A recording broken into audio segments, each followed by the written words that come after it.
Episode number 3376। Title वीर versus moon God. कुछ देर रुकने के बाद मून गॉड ने वीर से कहा, तुमने मेरी थरी पाम टेक्निक देखी, तुमने एंडरसन सेनी का शरीर भी देखा, यह अच्छी बात है। मेरी थरी पाम टेक्निक का इस्तेमाल सोनल के साथ अभ्यास करने में करो।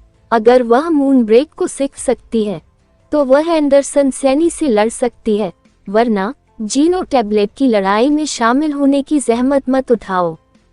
मैं सोनल के साथ अभ्यास करना चाहता हूँ, लेकिन मुझे डर है कि मेरा शरीर इसकी अनुमति नहीं देगा, वीर ने व्यंग्यात्मक मुस्कान के साथ कहा। मैंने मोमेंट गॉड के साथ तुम्हारी लड़ाई देखी, तुम्हारा शरीर कोल्ड मंत्रा का उपयोग करने के लिए पर्याप्त रूप से विकसित हो गया है।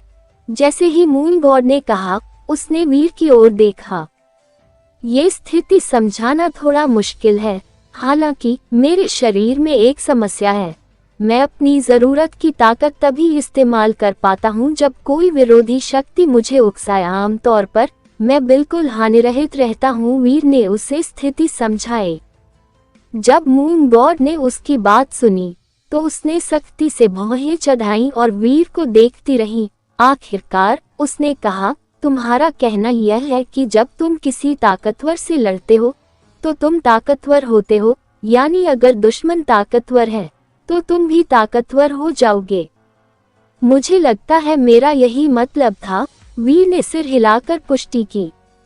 मुझे सच कहना होगा, ये काफी दिलचस्प है। इसका मतलब है कि अगर मैं तुम पर शक्ति डाल दूं तो तुम भी मेरे जैसे ताकतवर हो जाओगे। मून गॉड ने आंखें मूंद ली। ये समझना मुश्किल था कि वह क्या सोच रही थी। वीर ने कहा, मैं इस बारे में निश्चित नहीं हूँ, क्योंकि मुझे नहीं पता कि मजबूत प्रतिद्वंद्वियों का सामना करने पर मैं कितना मजबूत हो सकता हूँ। तो चलो तुम्हारी हदें पूरी तरह परख लेते हैं। मैं तुम्हें 3 बार मारने की कोशिश कर सकती हूँ। मून गॉड ने उसके बोलते ही यही कोशिश की। उसने अभी अभी यह कहा था और उसने वीर पर हमला करने के लिए अपनी हथेलियों का इस्तेमाल कर लिया था। वह हथेली वही बर्फ का वार थी जिसका उसने पहले इस्तेमाल किया था। मून गॉड की हथेली तेजी से वीर के पास आई। उसका शरीर तुरंत तनावग्रस्त हो गया। उसकी त्वचा और हड्डियां बर्फ जैसी जेड क्रिस्टल बन गईं। उसने मून गॉड की ओर एक हथेली फेंकी। उसने जो कौशल इस्तेमाल किया वह उस बर्फ जैसा था जिसका इस्तेमाल मून गॉड ने अभी अभी किया था। 2 हाथ बर्फीले जेड जैसे लग रहे थे और चुपचाप एक दूसरे से टकराने वाले थे। इलाके का तापमान तेजी से गिर रहा था। जितेश खन्ना और अनिका रहेजा एक पल के लिए पीछे हट गए। अगर वे तेज नहीं होते तो अचानक हुई बर्फीली शक्तियों के टकराव से उनके शरीर जम जाते। वीर और मून गॉड की हथेलियां आपस में टकराईं। उनके हाथों से बर्फीली हवा उठी। अनिका रहेजा और जितेश खन्ना बहुत हैरान हुए। उन्होंने देखा कि मून गॉड के हाथों पर बर्फ जमी हुई थी जो उनके पूरे शरीर पर फैल रही थी। दूसरी ओर वीर बिल्कुल ठीक था। उसे कोई ठंड या बर्फीली हवा नुकसान नहीं पहुंचा रही थी। वह हमेशा जैसा ही दिख रहा था। वीर की बर्फ सिस्टर मून की बर्फ से बेहतर है। अनिका रहेजा जो देख रही थी उससे हैरान थी, लेकिन खुश भी थी। अगर मेरे बच्चे में ऐसे जीन हैं तो मुझे आश्चर्य है कि अंत तक वह कितना मजबूत होगा। मून गॉड भी इससे हैरान थी। उसने ही कोल्ड मंत्रा की रचना की थी। अब वे दुनिया को तोड़ने की 100% सीमा पर थी। उस यूनिवर्स में कई लोग दुनिया तोड़ने के करीब थे, लेकिन बहुत कम लोग अपनी दुनिया तोड़ने की गति को अधिकतम कर पाए। वीर की बर्फ उसकी ब्रेक वर्ल्ड की बर्फ से ज्यादा मजबूत थी, यहाँ तक कि मून गॉड भी इस बात पर यकीन नहीं कर पा रही थी। मुझे अपना जेड शटर आजमाने दो। मून गॉड ने अपना हाथ पीछे खींच लिया।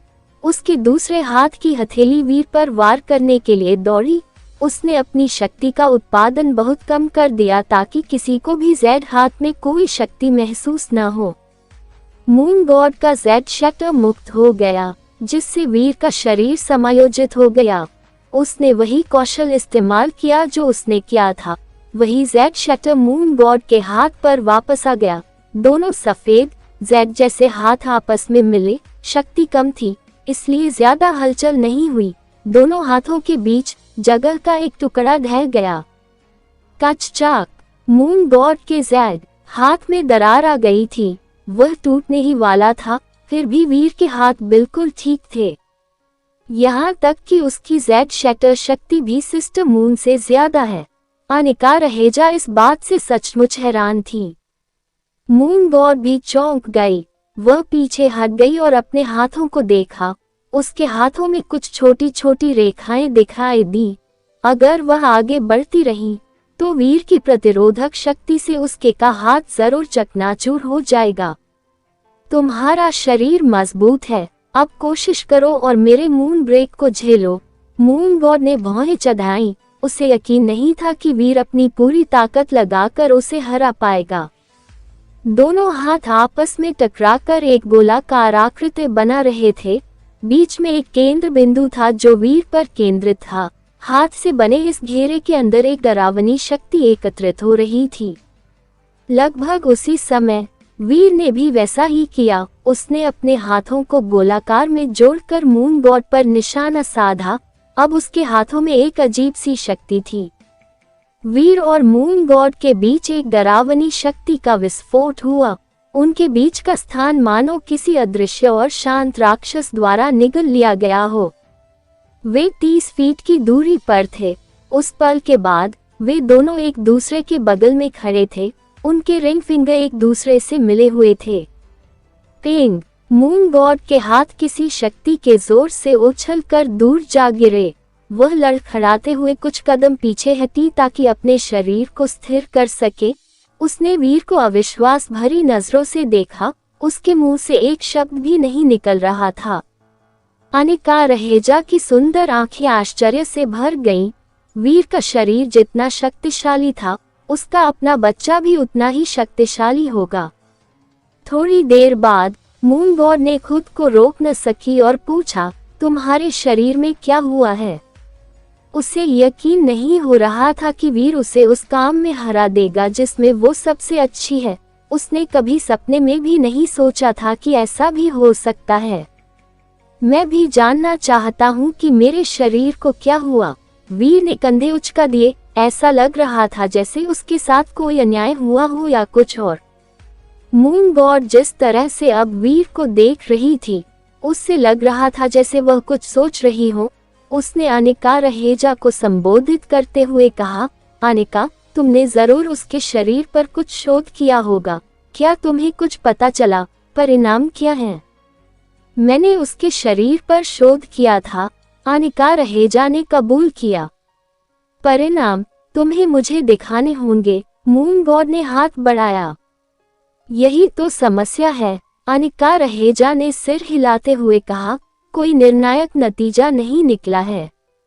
तुम्हारा क्या मतलब है कि कोई निर्णायक परिणाम नहीं थे? मून गॉड ने भौहें चढ़ाकर पूछा। एक पल सोचने के बाद अनिका रहेजा ने कहा, मुझे ऐसे मत देखो, वास्तव में खोजने लायक कुछ भी नहीं था। उसके जीन का विश्लेषण नहीं किया जा सकता। मैंने अपनी सबसे उन्नत तकनीक और शक्ति का इस्तेमाल किया, लेकिन मेरी कोई भी कोशिश काम नहीं आए। उसके जीन पत्थर जैसे हैं जिन्हें सबसे शक्तिशाली औजार से भी नहीं तोड़ा जा सकता। मेरे पास वो जवाब नहीं है जिनकी हम सबको तलाश है। जहाँ तक मैं बता सकती हूँ, वीर के जीन का विकास एंडरसन सैनी से भी आगे निकल गया है। ऐसा नहीं हो सकता, मून गॉड ने भौहें चढ़ाकर कहा। भला ऐसा क्यों नहीं हो सकता? अनिका रहेजा ने पूछा। तुमने एंडरसन सैनी के साथ सहयोग किया, तुम्हें उसका इतिहास पता होना चाहिए। उसमें रिबूट गॉड स्पिरिट जीन है। उसके जीन फूड चैन में सबसे ऊपर हैं। सोनल के अलावा राजेंद्र ताई भी उसका मुकाबला नहीं कर सकता। मून गॉड को नहीं लगता था कि वीर के जीन एंडरसन सैनी जितने अच्छे हैं। मुझे ऐसा नहीं लगता। विकास के साथ अनगिनत संभावनाएं आती हैं। एंडरसन सैनी के जीन महान हैं, लेकिन आप इस संभावना से इनकार नहीं कर सकते कि कोई और प्राणी भी मौजूद है जो उससे भी महान है। वीर सचमुच वही हो सकता है। अनिका रहेजा ने अपनी राय दोहराई। मून गॉड ने वीर को अजीब नजरों से देखा। कुछ खास मौके होते हैं जब ऐसा हो सकता है, लेकिन ये खास मौके किसी न किसी चीज पर आधारित होते हैं।